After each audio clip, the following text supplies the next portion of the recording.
Welcome to Energize and Revitalize with Dr. Amy. I'm Dr. Amy Coopersmith, a doctorate-prepared nurse practitioner, and this show is about empowering you to live a radiant, healthy, and balanced life. I'm very excited to welcome back today's guest, Jerry Coopersmith. Hello. As you all may remember, Jerry is my husband, and I had you on the show a few months ago, and we talked about preparing to day hike the Right. Appalachian Trail. Right. I was concerned. Yes, so you had some concerns. We talked about it. We talked about how we were going to prepare and do a trial run just to kind of test things out. And we did it. So in September, we went to certain parts of Georgia and we did a few day hikes. How did you feel things went? It was good. Actually, I had a nice time. I'm glad I got to spend some time with my wife. So you were saying you were forced into it Yes. before. Yes. But since that time, you've said that you're very thankful. I've actually been hiking almost daily Yeah. in Grant Swamp. Yeah. So to prepare, and we'll get to that, what we can do or what we did right and what we did wrong to prepare for these hikes. Right. So just to review day hiking, the way we're doing it is we're starting at one point, and basically we hired a shuttle service. And so our guide met us where we wanted to end for the day. We left our car there and we got a ride to our beginning point, and then we walked to our car. Good man. What was his name again? His name was Tom. Tom. He's got a good service. It was like the first service in the guidebook. Yes. So as part of our preparation, we read the AT guide, the 2025 edition, with all these updates, and it talked about the trail courses and things like that, and it had recommended shuttle drivers. So that's how we found our guide. And he was very knowledgeable about the route, about what we wanted to do, and he had some advice. So we really appreciated him. One of the biggest things was that don't try to drive to certain areas if you're not used to mountain driving. You know, it's good to take someone like him who knows, who can say, hey, you know, if you go to that trailhead, it's difficult to get to or it's not. Right, and you need four-wheel drive to get to certain places.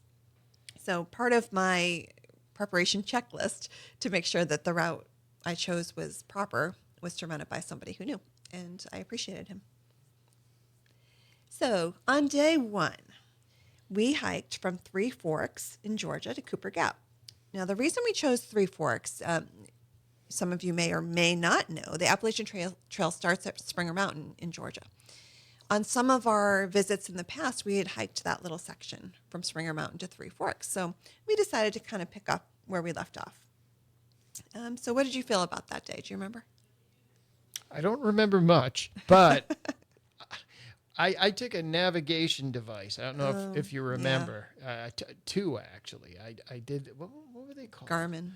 Garmin, and there's the little one, which is the, gosh. That was a Garmin also. No, it's a Garmin, but there are two different types. Yeah. One has like supposedly a GPS style map on it. It's the more expensive one, and it let me down terribly. I'm sure if anyone from Garmin is out there, that if They need to make amends. yeah, if a normal person were using it and studying it, then probably they could use it well. So far, the only value I see in the Garmin devices is there's an emergency button on there that, let's say, if you get lost terribly, you can hit it and they can hone in on your location almost anywhere. So that device, I think the intent, what we were hoping, is you can download your maps onto it of the route you plan to go, and it would have, had it worked properly, alerted us if we went off trail. So before we even got lost, it would say, hey, what are you doing? In this case, it wasn't functioning properly, which I'm sure was user error, but I felt like it caused a lot more confusion than help on our trip. It did. It congratulated us, like when we got to the end of Three Forks or something like that. We were Congratulated us for getting of Cooper Gap. Yeah. It congratulated us for reaching Springer Mountain or something like that. Like, And there were a couple times where you thought we were going the wrong way because of the map. And so once you put it away, then we enjoyed the journey a little more. Because the markers, the blazes are actually pretty good.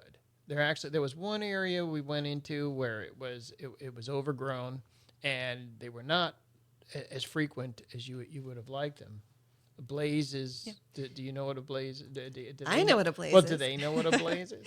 So all on the Appalachian Trail, it's basically like a rectangle of paint on the tree, and they're white like it's a white rectangle. There are other trails that have different symbols. So, and some of them will intersect with the Appalachian Trail. So it's important to know, not to follow the wrong type of blaze.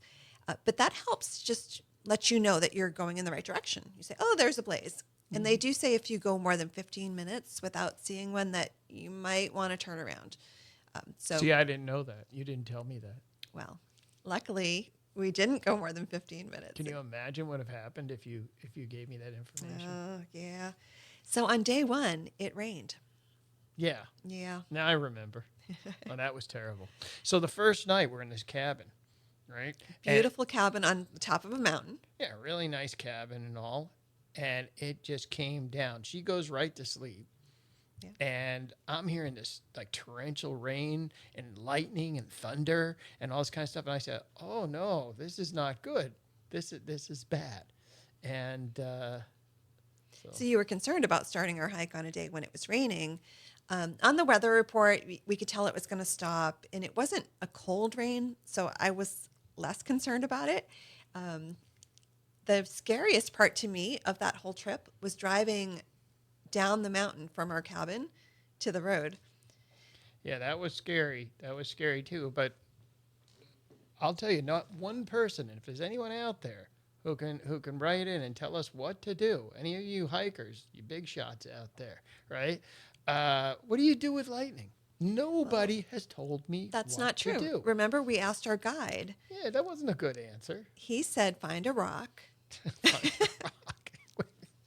Okay. Put your head under it. No, he said, just kind of, make yourself as small as possible if you can't get to a shelter. No, I heard there's actually a lightning position that you can get into where you're supposed to crouch down and you'll put, I'm sorry for that, in front of the microphone, and put your hands over your ears. Mm-hmm. And to me, it's like the same thing. It's what, because you're closer, that you can kiss your, goodbye. I mean, I don't understand the value of it, and I'm not going to stay there. How long can a thunderstorm last? Like, to stay in that position? It's worse than being a catcher in a baseball team. Yeah, I don't know about that, but really avoid it if you can, and then get shelter. Yeah. Try not to be out. And there are shelters along the way. There are shelters, but you'll never make it. Like, if you're caught up in a thunder and lightning storm, you're not going to, there's a shelter 4 miles away. By the time I get there, I'm either struck by lightning or not. So we never did find out the stats of how many lightning strikes there are on the trail. I'll find that out. I don't think there are that many. So anyway, the first day, I think we just it was more nerves and anxiety of not knowing what to expect. We did have some challenging elevation that day.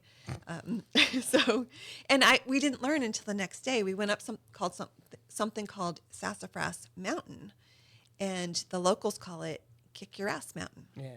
So then I didn't feel so bad because it was hard, and I was winded going up the mountain. And later, I was almost dead. When I heard that, I'm like, nearly died. Everybody finds that challenging, that particular section. So, how do you train for something like this? Because Yes, you're going very up. important. You're going uphill for an extended period of time. It's not just like I was doing the stairs over on the beach. No, that's for a few minutes where you're going up. This is an extended period of time where your elevation just keeps going up and up and up. So training, any type of training you do, like I would think one of those stair walker machine things. What are those called? Stairmaster. A Stairmaster. That would be good. And that's not a Stairmaster. Or walking on a treadmill with an incline, right? Yeah, walking on an incline. Anything that you're doing for an extended period of time. I think those things can be helpful. What I think helped me, because of course, I'm analyzing as I'm walking, like, what helped me prepare for this? And one of the things we do in CrossFit involves stepping on boxes, like a 20-inch box, and you step up and you step down. And I felt that really helped with the balance of a lot of the steps we had to take, because a lot of the terrain was pretty uneven. And so it wasn't like you're on a paved road just on an incline. It was rocky, and so your foot wasn't always on a flat surface. And so you really did need a certain amount of balance to do that safely. Now, for somebody who's got bad breathing and bad balance, the stick was very helpful. A walking stick. Yeah. with a compass on the top is what I use. And plus, you can use it in the event of animal attack. That's true. And like, I know you're joking, but actually our guide was telling us about that, about maybe dogs on the trail that aren't friendly, or I wouldn't try it against a bear. I don't think that would go very well. No, but I have, when you get to that section, I have something for a bear attack now. I now know what to do in the event of, if you're being mauled by a bear, I can assist. So what do you do?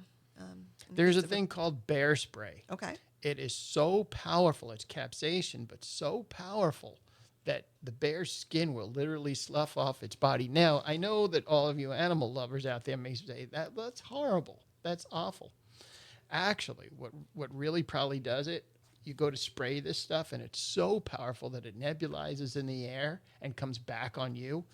And the pain that you feel, even though you're aiming it at the bear, the pain that you feel probably will cause you to fall on the ground and scream and scare the bear away.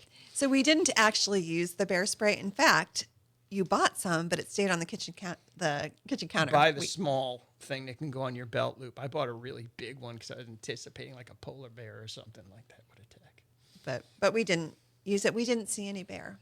The only wildlife we saw on that particular route was some squirrels and some birds. It was nice. There was more wildlife here in Palm Coast. Palm Coast is more dangerous than the Appalachian Trail. In more ways than one. Okay, so day one, we got through it. It took us longer than we thought it would. I think we were stopping a lot. We were questioning ourselves a lot. But we did, get off the trail. We were staying about an hour and a half away from the trailhead, so we drove back and we went to town before we went back up that mountain road. So we went to go to dinner first. And we got out of the car, and our legs were so sore from the hike and then sitting that we were walking funny. It was a little embarrassing. It was. So you look like hell. You probably smell the same way, and then you're walking like you got off a horse. Yeah. And you go have a nice meal. So we were in Blue Ridge, which we had been to before, but this restaurant somehow evaded us. Our host of the Airbnb had recommended this restaurant called Chester's. So we went to Blue Ridge, and we really liked it. Chester's was really good. Really good burgers. Well, I was going to ask you what your favorite burger was in town, because that's all I had were burgers. But you didn't have burgers the whole time. I did not. But everything I had there, I enjoyed. Everything is good at Chester's. And I like the burgers is what I was going to get at. Yeah, so it was great. So we did that. Now, day two, I felt day two went better than the first day. On day two, we went from Cooper Gap to Woody Gap. So that was 8.3 miles, and that was actually the longest we had gone. But the elevation changes weren't as bad on day two, I thought. All right. So here's the thing. When you're hiking with somebody, when you're hiking with another person, never trust the mileage. If they say it's 4 miles, okay, is it 4 miles uphill? That's something that you need to know. So when you're plotting out your path, mileage is important, but also look at that elevation and the terrain. You can get an idea to know exactly how much effort you're going to be putting out on that day and how much time to allot. Part of learning to read the map, right, was learning what the elevation changes mean. Don't worry. So that was part of the whole thing. That's why we did this. That's why we didn't do really amazing distances. We just did enough just to kind of get our feet wet, so to speak, and see what we need to do for next time. So I want to mention, we mentioned our stiff legs. One recovery tip that I really felt was awesome. We got an Airbnb with a hot tub. Yeah, that was fun. So soaking in the hot tub after the long hikes, I felt like the next day I felt a lot better, a lot less stiff. Yeah, me too. All right. So we're going to pause for a break from our sponsor. You're listening to Energize and Revitalize with Dr. Amy. Don't go anywhere. We'll be right back. Welcome back to Energize and Revitalize with Dr. Amy. I'm Dr. Amy Coopersmith, and my guest today is Jerry Coopersmith. Before the break, we were talking about the Appalachian Trail and how we did a test run and learned a lot on the way. So the way we did it, we hiked for 2 days, and then we took a rest day, which I think is awesome. Work a little bit, play a little bit. Yeah. So we were in Blue Ridge, and Blue Ridge is just beautiful if you all haven't been there. It's becoming very popular among Floridians, so a lot of people are familiar with it. So we decided to just kind of take it easy. We started the day off slow. And then we went downtown to Blue Ridge where we had been before, but we found this whole line of shops that I hadn't seen before. So we started there. Unfortunately, it rained a little bit again, but it was just enough to be annoying, not really to stop us from doing anything. Right. If you're in a rainstorm in a convertible, make sure to put the top up. Well, that wasn't us, but we did see a bystander who had his top What down. do I guess you he do? didn't know. What do you do in that situation? You're sitting there, the guy's got a nice car, Yeah. and you're just sitting there and you're staring, and all of a sudden it starts raining, and you could do something. You could intervene if you wanted to, but you don't, because if you touch the guy's car, Yeah, in the world we live in, if could be in we trouble. were to damage the car or something, you can't, unfortunately. So everyone watched, but he did come take care of his own car. So in Blue Ridge, they have a winery called the Bear Claw Winery, and they have others, but that's where we went. A lot of the wineries in this area, and there are quite a few wineries in Georgia, which they grow their own grapes. They're really a lot of fun, but they all have live music, and some of the best live music I've ever heard. really good musicians come through there. Yep. So we watched a guy play, and he had a really neat guitar that, for those of you who don't know, Jerry likes to make guitars. So he was kind of drooling over that. And the guy was really nice. He let you come up and take a real close look at it. Yeah, I guess I was looking a little too close, and he goes, "Do you want to come up here and see what I'm doing?" And I said, "Oh, okay." No, he was very friendly. Yeah, he was. And Stevie Ray kind of guy. Stevie Ray Vaughan kind of bluesy fella.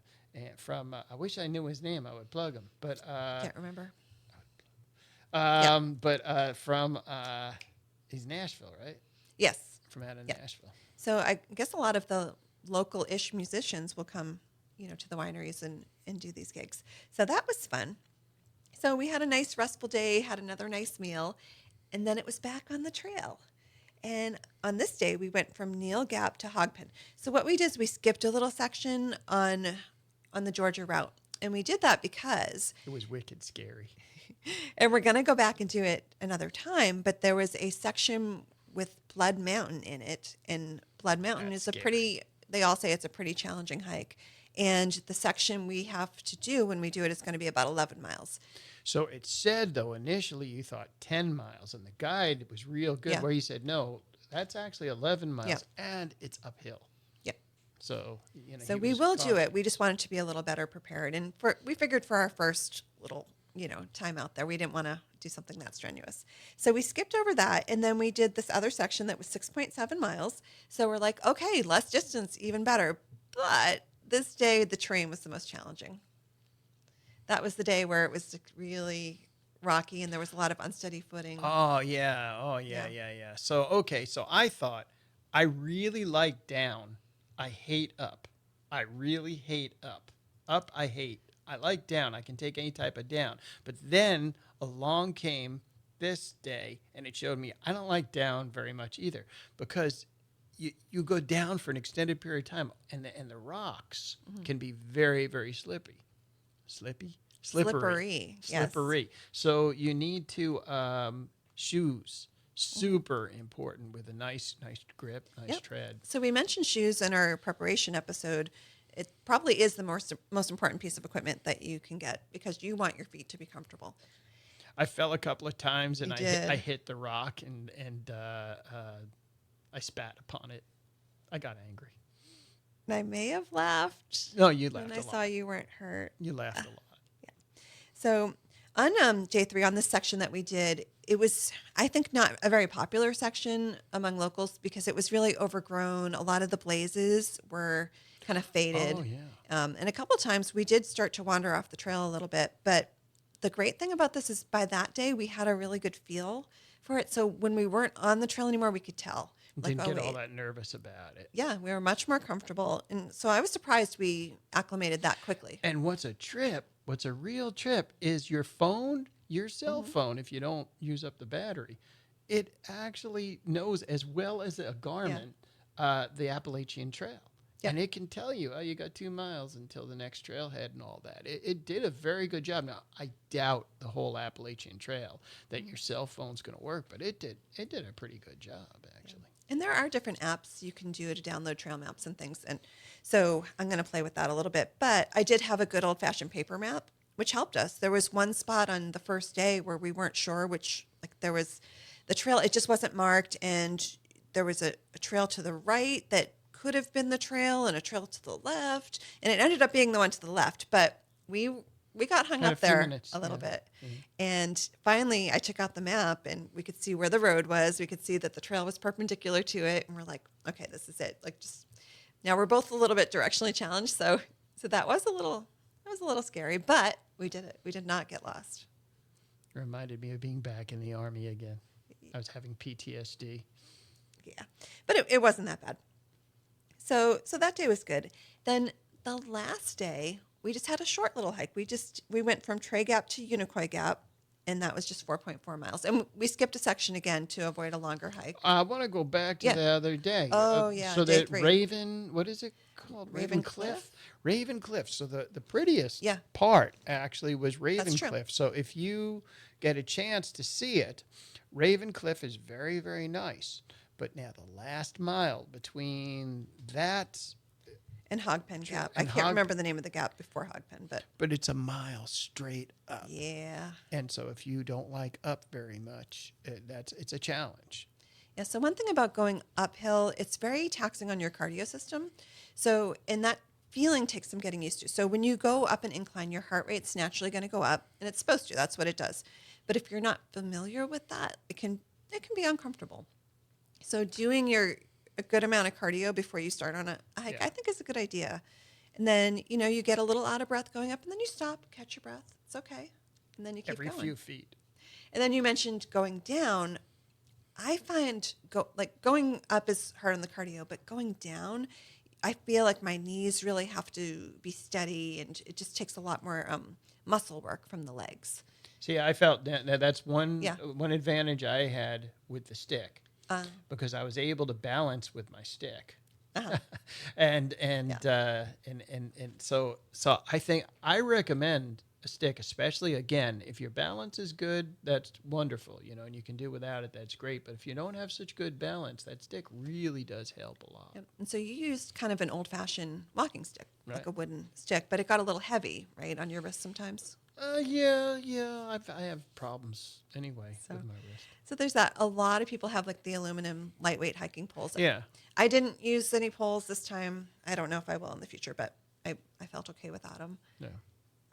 Okay, so then the last day.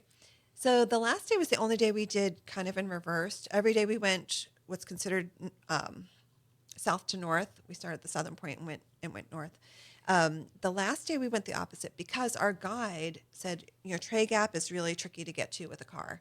And he said, you don't want to drive there. So we drove to the other end instead, and he dropped us off at Tray Gap. It wasn't that bad, but, because they had... Again, luck. That's another thing when you're at those trailheads. He is an experienced hiker, and he didn't know where the trail started, so he had to take a few minutes and kind of look around, and then. Yeah. But so take that time. Don't automatically assume that I know where I'm going. Here's a trail. No, look for that marker. There's going to be a marker somewhere near the trailhead, and look for that marker to be sure you're on the right trail. Yeah, and it's important you're headed in the right direction, Right. especially if you're hiking to your vehicle, because if you go the wrong way, you might be in a little bit of trouble. Yeah. Yeah. So I mean, all in all, it was good. We had talked during the preparation phase about, we talked about physical preparation, but the mental part of it on the first day, because it took us 6 hours that first day, and I remember thinking, gosh, the longest I've ever exercised continuously was with a marathon, and that's 4 something, 4 hours. So it took us longer. It took us longer to than do a this marathon. Than a marathon. Yeah. But just to quiet my mind, like to do that, I'm like, wow, this is just a little bit challenging. And then, but again, I feel like we got used to it as we went on. I want to say something. Yeah. Peanut butter and yeah. and what is it? Peanut butter and garlic. jelly. Peanut butter and garlic do not mix. Don't do it. It's bad. Yeah. It's a bad idea. So I have to own that one. So we were making our own peanut butter and jelly sandwiches for the hike. I love peanut butter and jelly for hiking. It doesn't go bad. It's easy. I got some bread from the bakery at the grocery store. And it looked like this nice Italian bread. And I said, oh, that's going to make a great sandwich. What I didn't realize is that it was infused with garlic. It had little whole pieces Yeah. of garlic in it, and it was really not good. It's really bad. Now you may say, well, if you don't like the way she did it, why don't you make your own? Well, I've got the solution for all of you, and that's Uncrustables. Uncrustables. Yep. Uncrustables are delicious. They have, I'm sure, no real peanut butter or jelly, but it's just a whole bunch of it. Yeah, and there's probably some preservative in there. So when we talk about having the healthiest diet possible, you don't want to do that every day. But for a hike like this, it's really convenient. They're portable. Healthy schmelthy. I'm walking the trail. I did hear that they're starting to make some protein infused Uncrustables. Why? And isn't that what peanut butter is for? Well, I think more protein. But I think one important thing is whatever you're going to eat on the trail, make sure it's something you've eaten before, because you don't want something to upset your stomach when you're out there. Right. Bring toilet paper. There are rules about where you can eliminate. And if you have an emergency, like, what are you going to do? But it's better to, again, avoid certain things whenever And for possible. all you guys with prostate problems, you can go anywhere. You don't need. And you can pee wherever you want. Yeah. All right. So we're almost out of time, but if you were to suggest one thing for anyone planning a hike, whether it's the Appalachian Trail or elsewhere, what would that one thing be? I think we've already tapped into a lot of it, and it's, if you want to enjoy it, practice first. Yeah. Make sure you're practicing, like over here. Oh, by the way, there's a gigantic hog. I don't want to start this with the last minute, but when you're going on Graham Swamp, there are real hogs. There's one who's like between 200 and 300 pounds. He leaves you alone. But know that I've seen more wildlife here in Palm Coast than I've seen on the Appalachian Trail. Yeah, so our favorite place to practice is at Graham Swamp at the preserve, and there are lots of elevation changes. It's not sustained like you have on the rail trail, but you can get that feeling of your footing. You can try out your shoes and even the clothes you're going to wear, because you don't want to end up with like chafing and things like that. So I think it's a good idea just to get out there and just try it out. Yeah, practice beforehand. All right. Well, I want to thank you for joining me and sharing your experience with our listeners. And to our listeners, do you have hiking tips for us? Because we're doing it again. As soon as again and again. We weren't even off the trail yet when I was planning the next little run. So we're doing that very soon, actually. It'll be a little bit colder weather, so we've had to do a little extra preparing, because it's really, really important to have appropriate layers and things like that, so we don't get too cold or too hot. So hikers with advice, write in. Yes. I was going to say call into the show, but I don't think you can do that. You can't do that, but you can send me an email at radiantpodcast2025@gmail.com. And if there are other things you want to hear about, send me a message there as well. Check out our past episodes on Amethyst Wellness YouTube. And we're now featured on Apple Podcasts and all your favorite platforms. Please subscribe and leave a 5-star review with a quick comment. It really helps us reach more listeners like you. I'll be back next Saturday morning at 7:30 with more expert insights and practical strategies to help you live your healthiest, most energized life. Until then, stay healthy, and here's to your best life.